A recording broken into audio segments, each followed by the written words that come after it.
hi friend আপোনালোকে তো খালি অকল ভাবে যে মই টিকটক ভিডিও বনাও আর একো নকৰো যেতিয়া মানে অবহৰ সময় মই এই গায়ৰ লগত মানে ব্যস্ত হৈ থাকো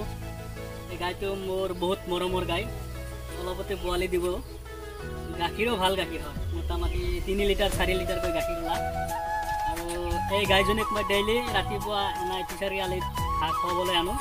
আৰু আবেলি মই ঘৰলৈ লৈ যাওঁ আৰু গায়জনী বিৰাট মৰমীয়া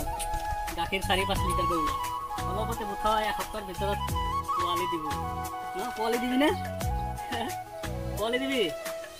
এসপ্তাহৰ ভিতৰত পোৱালি দিব পোৱালি দিলে এবাৰ কালনা দিবি কালনা দমৰা নিদিবি কাৰণ দমৰা দিলে তো পুহিব নোৱাৰিম না হ্যাঁ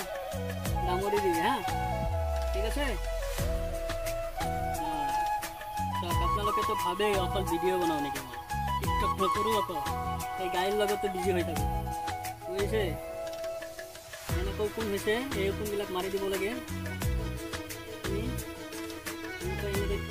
দিলে বিৰাট ভাল পাওঁ আপোনালোকেও প্ৰত্যেকজনে এটা এটাকৈ গাই পালাৰ কাৰণে চেষ্টা কৰক গাখীৰো খাব পাৰিব আৰু সময়ো অতিবাহিত কৰিব পাৰিব মোৰ দৰে সকলোৱে এটাকৈ গাই গৰু কিনক চবেই এটাকৈ গাই পোহক ভাল হ'ব উৎপাদন ভাল গাখীৰ বিক্ৰী কৰিব পাৰিব খাবও পাৰিব আৰু গৰুৰ লগত থাকিলে মনটো অলপ ভাল লাগে বুজিলে বাই